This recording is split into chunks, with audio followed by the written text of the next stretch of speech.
Bardock is overlooked, but even within the 2 appearances we had with him, he still made such an impact, and I just want to give Bardock his flowers. The whole Dragon Ball franchise is very close to my heart. It was the first anime I've ever watched, so there will be no tolerance of any Dragon Ball hate, okay? It walked, crawled, jumped, skipped so that these shows can be where it's at today. Christ's love isn't like everybody else's love. It's not like the world's love. The world's love loves you when you do things right or when you do things with them. But as soon as you make a mistake, they take that love away. But what I've experienced with the love of Christ is that it loves first. It loves through wrongdoing. It loves when you shouldn't be loved anymore. It's unconditional. And that's the love that I believe is going to change the world and has changed me. Hey, what's up, y'all? It's Micaiah. I'm back and I'm black and I'm back and I'm black and I'm back and I'm black and I'm back and I'm black.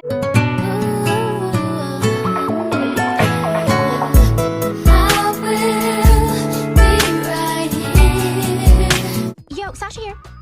Excuse me?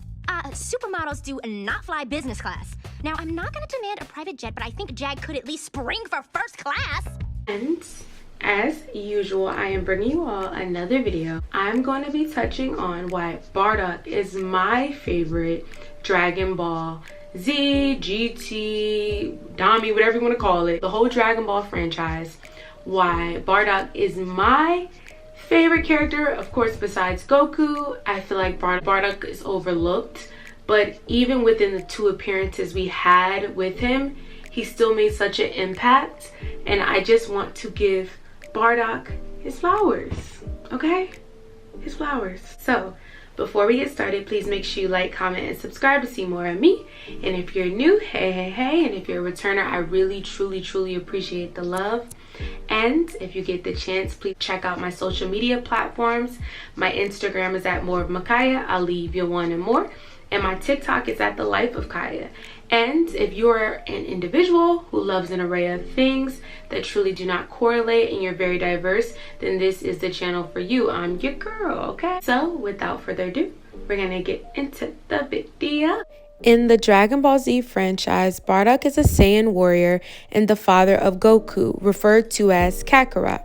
His character was initially presented in the 1990 television special Dragon Ball Z Bardock, the father of Goku, and received a new interpretation in Dragon Ball Super Broly. Bardock is a low-tier Saiyan warrior who was employed by Frieza's army, where he participated in the conquest of numerous planets alongside his team.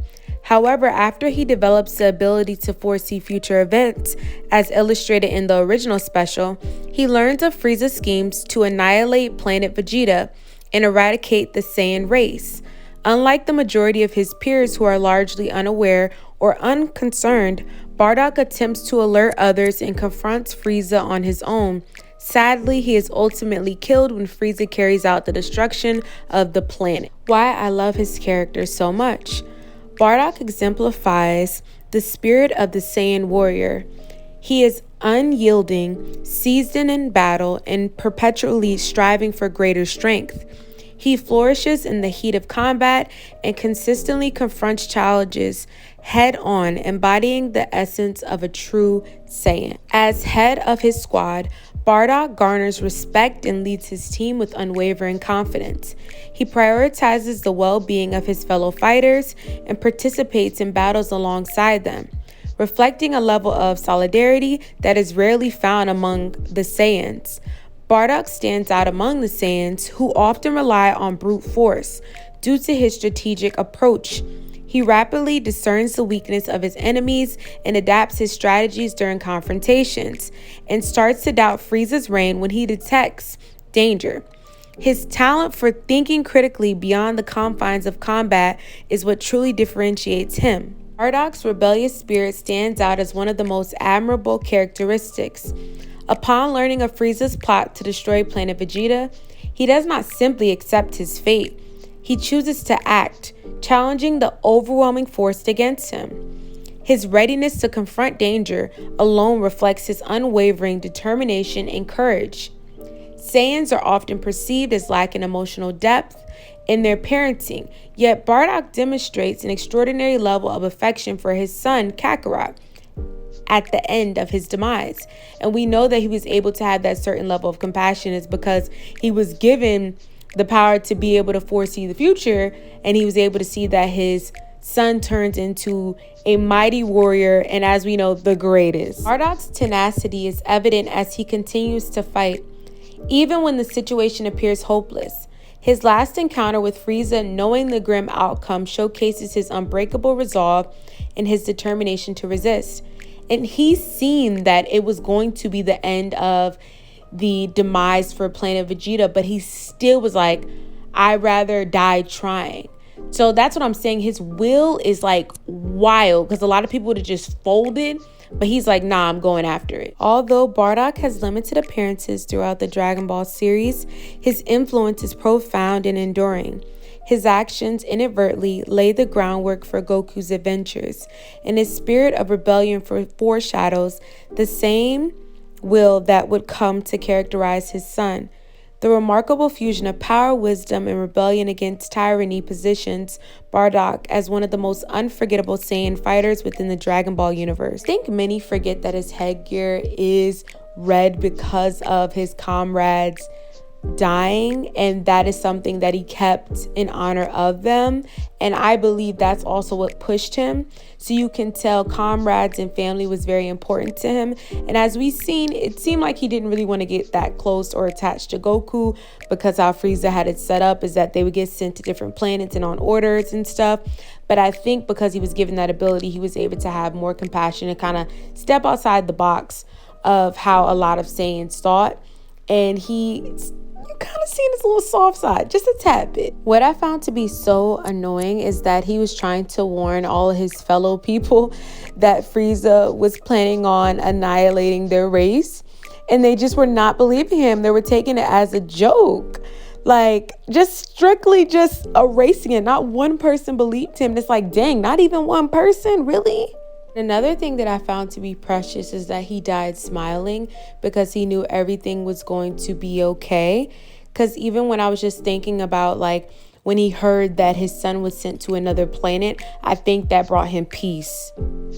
Now I know there will be some people that are like, okay, Bardock is not heroic at all. He murdered so many people on behalf of Frieza, and I'm not negating that. But I love a good character development, and you can tell that he evolved and realized Frieza was using us to harm these people, and we didn't even know the truth were being used, like literally within a game, within a system. So I think if he would have been able to, let's say, get rid of Frieza, he probably would have turned around and been a better man. But I think because the way he went out, that made him heroic, or also to show his character development in his own right. And I think what I liked is that he had such a great character development within a short period of time. Like, you seen his evolution pretty quickly. So to sum it up, Bardock is fire. Pointblankperiod.org. He's more fire than characters that repeat, that you see so many different times on our screen, and we've only seen him twice. And the second time I don't really count. I'm more of a first time girly. I played that segment out way more. The second one was okay, but the first appearance he had was fire, and all he needed was that one appearance to be engraved in all of our minds. So I hope you all enjoyed. Once again, this is my flowers, my appreciation towards Bardock as a character. I believe he is so fire, and I hope you all feel the same way. But if you don't, that is okay too. I'm always here for healthy disagreements, okay? So leave your commentary down in the comment section, and I love a good dialogue. We could disagree, but in a healthy way, okay? The whole Dragon Ball franchise is very close to my heart. It was the first anime I've ever watched, so there will be no tolerance of any Dragon Ball hate, okay? My favorite sector from it is Dragon Ball Z, so there will be no tolerance of any Dragon Ball hate, first and foremost, okay? It walked, crawled, jumped, skipped, so that these shows can be where it's at today. So I'm gonna just leave that there. Leave it right there. So please remember that you are loved by the one who created the universe, and you were made for such a special purpose. So let your light shine bright, and don't allow anyone to dim it, because you are so precious. So once again, I hope you all enjoyed, and hit that like button, and I'll check you all out in the next video. Stay blessed, everyone.